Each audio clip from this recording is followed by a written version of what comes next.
Hi, I'm Matt Payne, and welcome to 20th Century Revolutions. Episode 1.7, The Siege of Missolonghi, the Greek Revolution, Part 5. Last time, we left off as Mavrocordatos and his islander allies, the Kondoriotis brothers, were solidifying their power amongst the Greeks. Kolokotrones, for his part, was now locked away alongside his fellow Peloponnesian leaders in a prison within Mavrocordatos's home territory of western mainland Greece. What this meant was that Mavrocordatos and the Kondoriotis brothers were now on top, coming out of the civil wars that had been fought off and on from 1823 to 1825. However, this state of affairs would only last a few months, as everything would suddenly change in May 1825 once the Egyptians lent the power of their mighty army to the side of the Sultan. Sultan Mahmud II, who has kind of gotten sidelined and who I have mostly been referring to as just the Sultan, as we have had a lot of other things to talk about, had quite a lot on his plate as of late. And because there were so many other things for him to worry about, the rebellious Greeks had been kind of allowed to just fight amongst themselves for a couple of years. The first of these bigger things on the Sultan's plate was Ali Pasha, the powerful governor in western Greece, who had rebelled against the Sultan way back in 1820, and who, as we noted, had given the Greek rebels the breathing room they needed to initially take the Peloponnese. Well, fast forward to 1822, and Sultan Mahmud had finally been able to subdue the forces of Ali Pasha. Then, amidst the surrender negotiations, a small firefight broke out, and one of the Sultan's agents managed to kill Ali, finally putting an end to the decades-long rule of this rebellious Albanian leader. However, even after Ali was dead and gone, the Sultan still had many other things to worry about other than the Greeks, as he was simultaneously losing a war to the Persians over some ongoing border disputes. And yes, as you've probably gathered by now, the Ottomans at this point were always fighting at least like 3 wars at a time. And this war with the Persians did not go too well for the Ottomans, though they did manage to get out of it without much territorial loss when the war finally came to a close in the summer of 1823.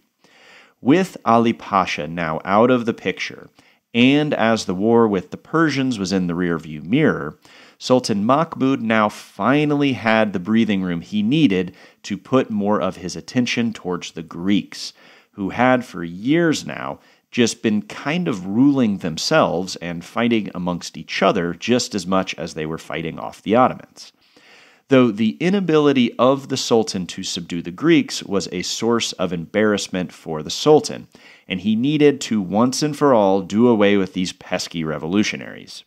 So in the summer of 1825, Sultan Mahmud made his first good decision in fighting the Greeks, when he finally realized that his army just wasn't going to get the job done, and so he needed to bring in the help of the Egyptians. Okay, so 2 episodes from now, we are going to dedicate an entire episode to Egypt and their great modernizer, Muhammad Ali. So for now, I am going to skip over quite a bit and just try to get you up to speed on the basics. And yes, before you ask, we will have one more episode after this one dedicated to the Greek Revolution. I thought I could do it in 5, but this episode just kept getting longer and longer, and I didn't want to cut out any of the good stuff because of some arbitrary boundary I set for myself a while back. So this episode and next episode will bring us to the end of the Greek Revolution. Then after that, we will look more closely at events in Egypt surrounding Muhammad Ali. And as we'll see, the figure of Muhammad Ali offers a nice segue out of the Greek Revolution as we re-immerse ourselves in the broader politics of the now truly crumbling Ottoman Empire. But for now, Muhammad Ali in brief. Muhammad Ali really began his career when he was sent to Egypt in 1801 from his home in Kavala. actually a city in modern-day Greece, though Muhammad Ali was not ethnically Greek, but was a Muslim of either Kurdish or Turkic descent. Ali was sent to Alexandria as part of an expedition to reoccupy Egypt after the French had been driven out. You may recall that Napoleon had invaded Egypt in 1798. Due to this brief French occupation, there was now a power vacuum left in Egypt that Muhammad Ali would masterfully fill through the tried-and-true combination of Ottoman pashas. He ruthlessly repressed his enemies while he at the same time built a loyal cohort of officials directly beholden to him personally. To keep it short, Muhammad Ali basically completely wiped out the elite ruling class of Egypt, the Mamluks, who were warrior slaves who had ruled Egypt for over 500 years. Simultaneously, Ali brought in a new class of officials from his hometown in Kavala over to Egypt, whose only loyalty in the region was to Muhammad Ali personally. One of the most important aspects of Muhammad Ali's incredible rise was his ability to create a modernized military within Egypt. In so doing, Muhammad Ali successfully did what the sultans had largely been unable to do: bring in European advisors to help build a European-style modern standing army. Ali became a master at charming Europeans, winning them over with Oriental showmanship and gleaning knowledge from them to help him grow his power. Several of these Europeans, many of whom were Napoleonic War veterans, would remain in Egypt and became some of his most trusted and loyal agents.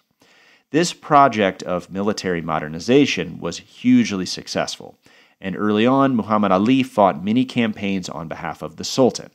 Basically, Ali went around and reconquered provinces who had rebelled against Ottoman authority, and as we have seen, these rebellions were becoming a huge problem for the Ottomans at the time. So Muhammad Ali became more and more indispensable for the Sublime Porte. And while he would conquer these domains in the name of the Ottoman Empire, Muhammad Ali was quickly becoming potentially more powerful even than the Sultan himself. Ali would eventually hold within his personal domain a territory greater than that of the entire rest of the Ottoman Empire, but that is for later. Around the time of the Greek Revolution, Muhammad Ali had reconquered the Arabian Peninsula that had broken away, including the holy cities of Mecca and Medina in the Hejaz, and then he was currently in the process of conquering the Sudan. Through these campaigns, Muhammad Ali had proven himself to be a winning horse, and was at this point still professing his loyalty to the Sultan, though this will change. So Sultan Mahmud decided that he had no choice but to turn to Muhammad Ali and the Egyptians to help him suppress the Greek rebels. And in the summer of 1824, Muhammad Ali answered the Sultan's call and sent his son Ibrahim to lead an army to once and for all suppress the Greek revolt in the Peloponnese. After a couple of hiccups along the way, Ibrahim Pasha would finally land in the Peloponnese in early 1825, just as our old friends Mavrokordatos and the Kondoriotis brothers were solidifying their position over the Peloponnesian warlords. You may remember from last time that Mavrokordatos and his islander allies had used their access to English loans to come out on top after the second outbreak of hostilities between Greek rebel leaders. Mavrokordatos and the islanders had thereafter captured Kolokotrones and other Peloponnesian clefs and notables and imprisoned them in Mavrokordatos' stomping ground in western mainland Greece. So, the Greeks were in a divided and fractious state, to say the least, when Muhammad Ali's son pulled up to the Peloponnese. During his journey from Alexandria to the Greek Isles, Ibrahim Pasha had been harassed by Greek naval forces, most notably by the now famous fire ships, in which Greek sailors would fill ships with explosive materials and light them on fire, thereafter sailing them at enemy flotillas. Greek sailors and merchants became very good at this technique, and it was used quite effectively against Ibrahim and the Egyptians as they made their way across the Mediterranean in the fall of 1824. Because of this, many of the Greek leaders thought that they had successfully held off Ibrahim for the time being, as winter was beginning to arrive, and many of the Egyptian supplies had been depleted. The Greeks would quickly learn, however, that Ibrahim Pasha was not messing around. Conventions of warfare at this time typically held that campaigns would end at the onset of winter. But Ibrahim would flaunt all of these unwritten rules and would instead land his forces in the Peloponnese smack dab in the middle of winter in February of 1825. Having brought over some 20,000 troops, Ibrahim would set up camp in the port of Methoni, which was one of those Peloponnesian fortresses that had remained in Ottoman hands during the years-long stalemate. The Egyptians were able to land somewhat easily in the Peloponnese, largely because the provisional Greek government, now being led by the Kondoriotis brothers, had been pretty flippant about the threat that Ibrahim Pasha posed and were more concerned with defeating their Greek rivals in the civil war.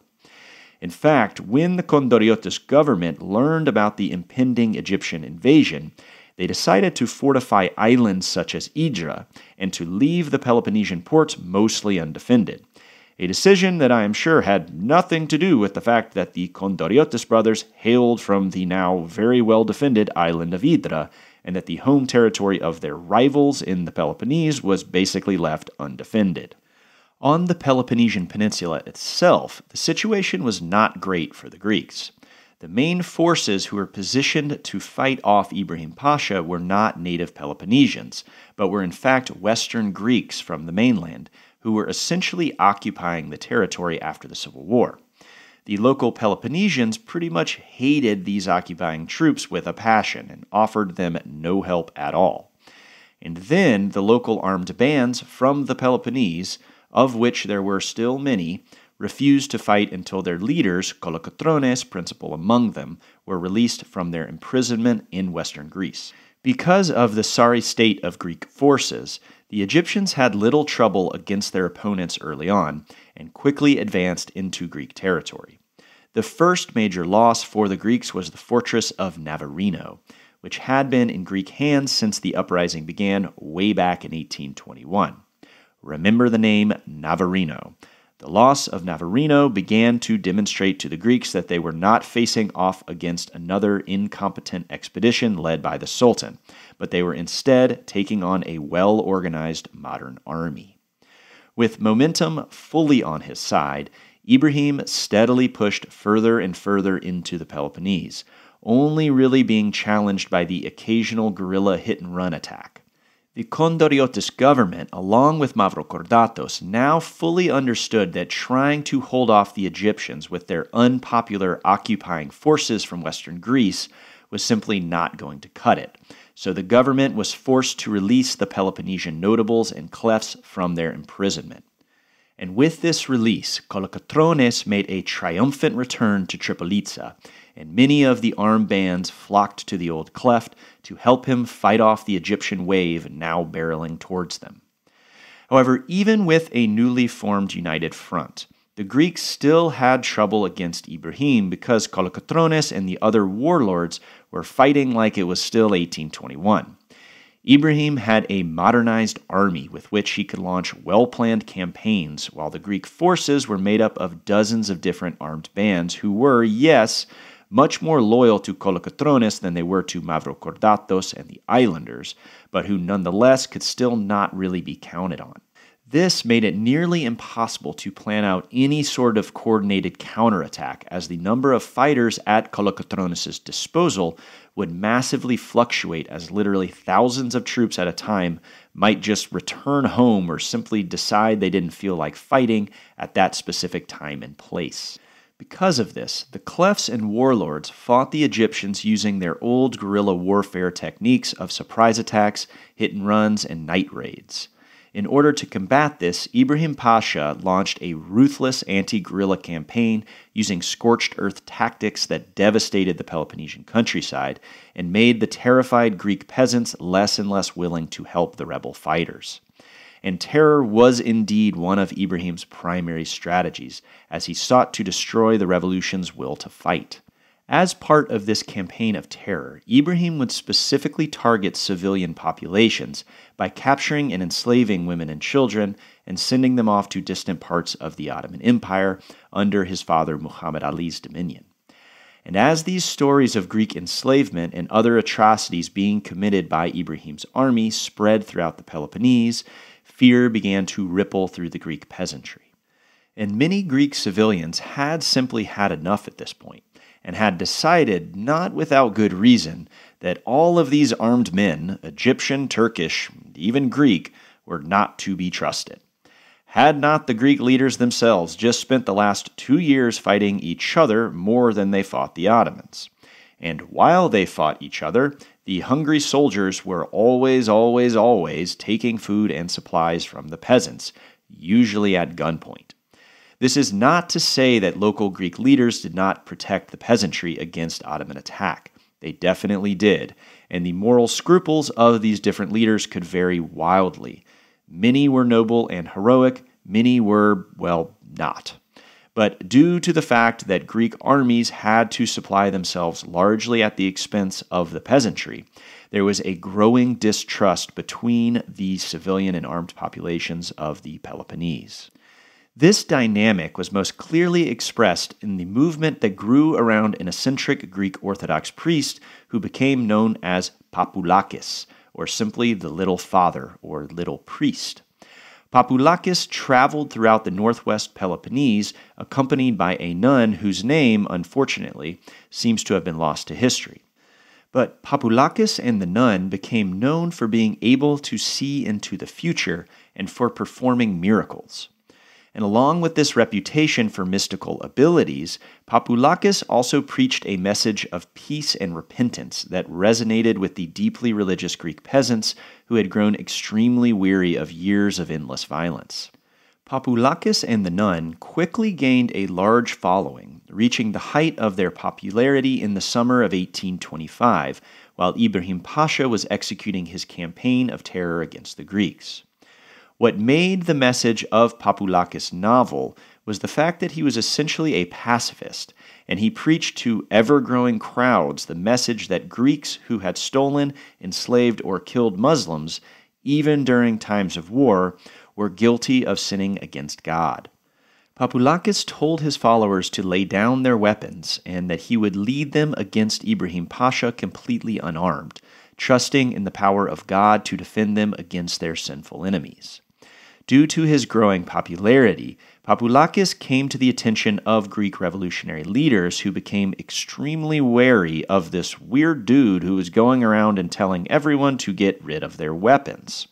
Papoulakis, for his part, made as a central part of his message the idea that Greek leaders were causing the Greek people to stray away from God through their violence and plundering. There is even one story of a Greek chieftain who, after hearing the teachings of Papoulakis, laid down his weapons and decided to become a monk. Kolokotrones and the other Greek warlords became very worried about the effect that Papoulakis and the nun were having on the will of the Greek people to continue fighting the Ottomans. Many Greek chieftains went to see Papoulakis to try to win him over in some way. However, they were more often than not forced to just kind of sit around and listen to his sermons as large crowds followed the priest around, and these crowds could easily turn into a mob should one of these chieftains, talk ill of their spiritual leader. So, under the protection of their followers, Papoulakis and the nun continued to preach to large crowds of peasants throughout Ibrahim Pasha's campaign to retake the Peloponnese. While Ibrahim Pasha was methodically reconquering the Peloponnese, Sultan Mahmud made his second uncharacteristically good decision in facing the Greek revolutionaries when he appointed Kutahil Pasha to lead a campaign to retake western mainland Greece, a campaign that would be simultaneous with Ibrahim Pasha's southern campaign to retake the Peloponnese.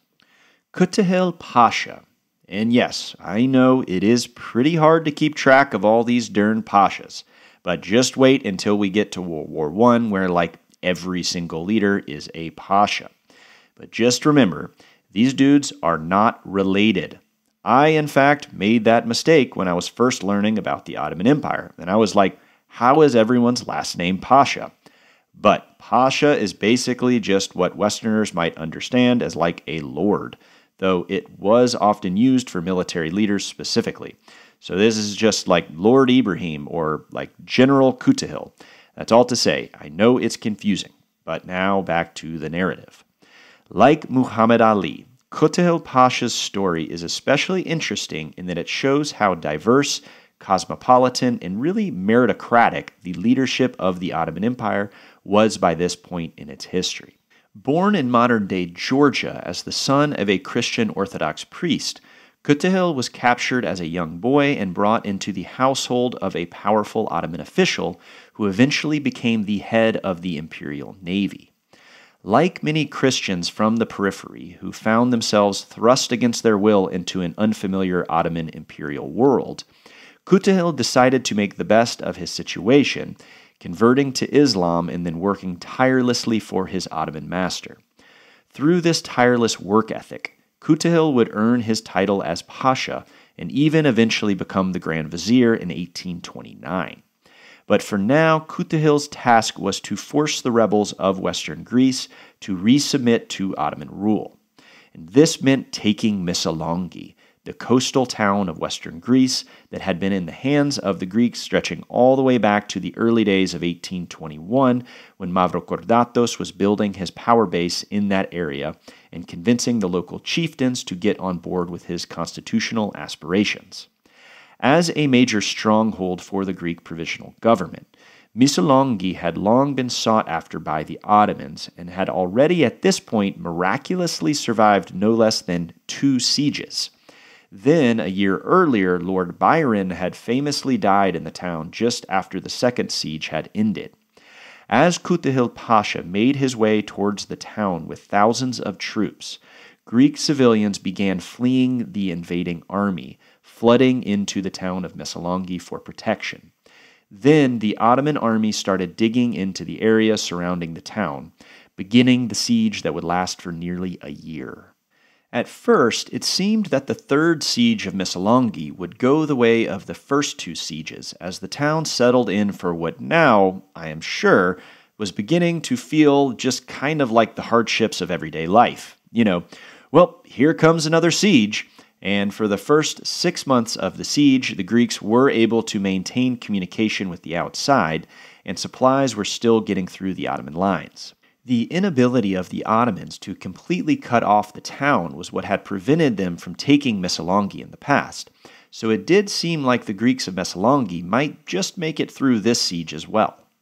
But what made this third siege different was the same thing that made this entire phase of the war different: Ibrahim Pasha and his Egyptian army. Kutahil had sent word to Ibrahim to ask his fellow Pasha for help in besieging the town, and the Egyptians had decided to answer the call. So in December of 1825, after nearly 7 months of being besieged, the townspeople of Missolonghi began to see Ibrahim's army of Arab soldiers lining up outside the walls of their town. Now facing 2 armies, with Ibrahim's contingent bringing the Ottoman forces up to nearly 30,000 troops, the siege really began to tighten, and eventually the town would be completely cut off in ways that they hadn't been during the earlier 2 sieges. This meant that starvation, malnutrition, and disease really began to set in over the winter and spring of 1826. And as so often happens during a siege, there were stories of people eating grass, weeds, and other random plants, as well as cats, dogs, and rats, and some people even resorted to cannibalism. Though even while under these horrific conditions, the town remained remarkably orderly without much in the way of theft or looting. In many ways, the siege seems to have brought the inhabitants of the town closer together, with many following the lead of the town bishop, who organized efforts to fortify the town walls and to bring supplies to the soldiers defending them. The bishop would continue to give services to the town throughout the siege, and he even oversaw the marriage of 2 young lovebirds from some of the town's most illustrious families. The solidarity achieved through mutual hardship amongst the Greeks in Missolonghi lay in stark contrast, however, to the bitterly entrenched divisions that still remained amongst the revolutionary leaders on the outside, and this division on the outside would leave the town pretty much on their own. A delegation from Missolonghi who had been able to escape through the lines had been sent to the Greek provisional government under the Kondriotis brothers and Mavrokordatos in search of relief for their besieged town. Though at this point, the Kondriotis government was a complete mess to say the least. Having basically spent all of their money fighting the Peloponnesians in the Civil War, the provisional government was unable to provide really anything financially, and they only gave over a small amount, basically once the delegation from Missolonghi forced them to give over something. Like, come on guys, give us something. Now, the government did sort of have an army cobbled together at this point. However, they had no money and could not afford to pay their troops. So, even if they had wanted to send a contingent to go aid Missolonghi, which it was not clear that they wanted to do that, they were pretty much unable to get the notoriously unruly chieftains and sailors to go risk their lives for, no pay. Instead, many of these chieftains and sailors were at this point going back to their old ways of highway robbery and piracy just in order to survive. And you can't really blame them, because highway robbery and piracy was like tens of times more lucrative than fighting for a government that was completely broke and that only had the thinnest veneer of sovereign authority at this point. So this meant that Missolonghi was pretty much alone in their struggle. And as things began to get more and more desperate, their plans also began to get more and more desperate. And after many days of heated discussion, the leaders of the town decided to try a sortie, which in this case essentially meant that a large group of armed townspeople were going to launch a surprise attack against the Ottoman line with the goal of breaking out and escaping into the hills. The reason that the inhabitants landed on this plan was that they suspected that if they surrendered, they would either be massacred or enslaved. The Ottoman leaders, Ibrahim and Kutahil, had offered terms to the town that ensured their relative safety in exchange for submitting. However, the Greeks in Missolonghi had heard the stories of mass enslavement at the hands of Ibrahim's Egyptian army. And they remembered all too well that when the Greeks themselves had sacked Tripolitza 5 years earlier, a siege with striking similarities but kind of in reverse, the Muslim inhabitants in the town had been victims of a brutal massacre themselves. So the Greeks of Missolonghi had every reason to believe that if they surrendered, they would either be killed or enslaved. Convinced of this, the inhabitants decided instead to go down fighting. So those fit for battle were armed and began to organize the mass breakout. Those unable to fight resolved to barricade themselves within the few buildings that remained in the town, and many of these people locked themselves in with explosives so that they could blow themselves up when the enemy came, preferring death over enslavement at the hands of the Ottomans. The town bishop was the principal leader amongst these martyrs who resolved to remain behind, and he and many followers would, after the sortie had been launched, barricade themselves in an old mill for several days before lighting explosives and blowing themselves up. The lucky ones from Missolonghi were in many ways those taking part in the breakout. Even though much planning had gone into the sortie, in the end the escape was quite chaotic due to the fact that, at first, the inhabitants still expected to receive assistance in their plan from the forces of the provisional government, who were meant to provide cover fire for them. But as we have just seen, that was not going to happen.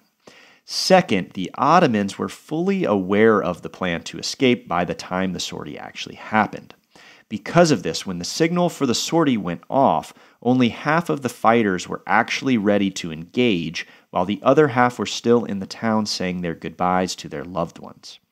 When those still back in the town heard sounds of fighting, they thought that it was actually an Ottoman attack, so they retreated into the town instead of joining in the escape. This meant that one half of the sortie was running at the Ottoman line, while the other half was running back into the town. Nevertheless, those attacking the Ottoman line were fighters who had during the past several years become quite adept at night attacks, especially within the terrain surrounding their town, which they knew very well. With this local expertise, and due to the fact that these fighters knew they were either going to die, be enslaved, or escape, they were filled with a kind of berserker fighting spirit, and many of the Greeks actually broke through the Ottoman lines and escaped up into the hills.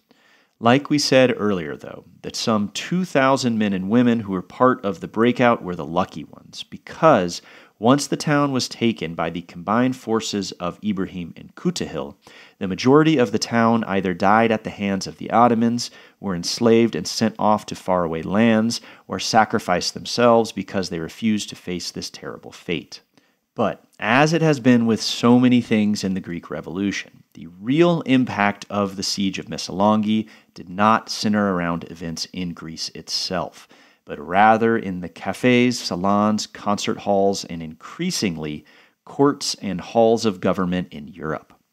And so, as we will see next time, the sacrifice of the townspeople of Missolonghi, who had given their lives for the dream of Greek independence, would not be in vain, as stories of their heroic deeds, as well as of the brutal atrocities of Ibrahim Pasha's invading army, began to filter back into Great Britain, France, and Russia. And indeed, it will be these three great powers who will hold the keys to Greece's independence, because they were beginning to ignore the always hesitating and plotting Metternich, meaning that they would, after standing on the sideline for nearly 6 years, finally intervene and bring the Greek War of Independence to an abrupt and sudden close.